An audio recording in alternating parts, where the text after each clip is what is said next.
Hi, this is City Council President Breanne Beggs. Welcome to Council Recap. We had a full meeting this evening.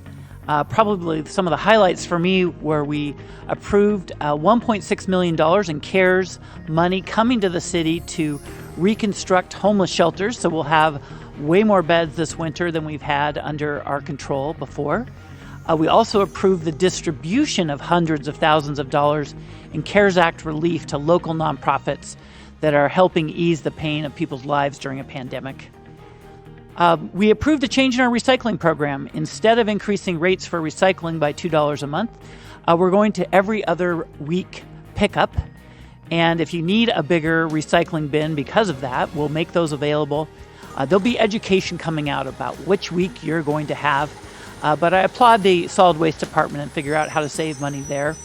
We did approve our annual rates for regular garbage hauling, and they went up 2.9%, which has been our commitment the last 8 years to keep it under 3%. That's about the rate of inflation, basically, to keep giving us all great service.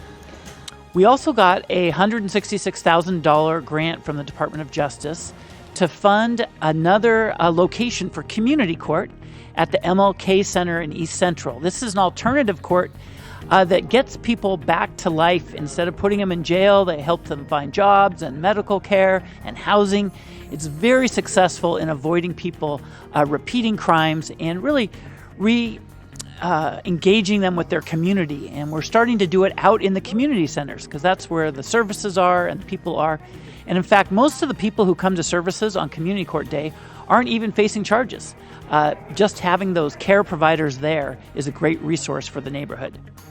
Finally, probably the most interesting item of the evening was a resolution that council passed 6-1, asking our police department to enforce the laws against armed groups kind of marauding downtown with rifles and semi-automatic weapons.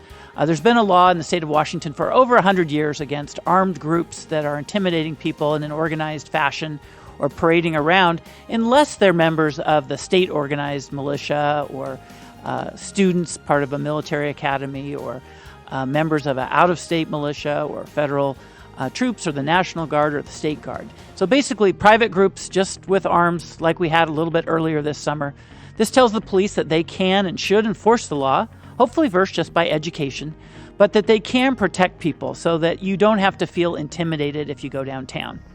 The Supreme Court has endorsed these type of laws. It's not a violation of the Second Amendment. It's just people getting along, living together. And I appreciate that the police department has reached out to our legal department for some guidance on how to do this. We didn't change the law tonight. We just reminded the police department of the laws of the state of Washington and asked them to enforce them on the same equal and equitable basis of all the other laws. Please tune in again to Council Recap so we can tell you what's going on with City Council and how it impacts you.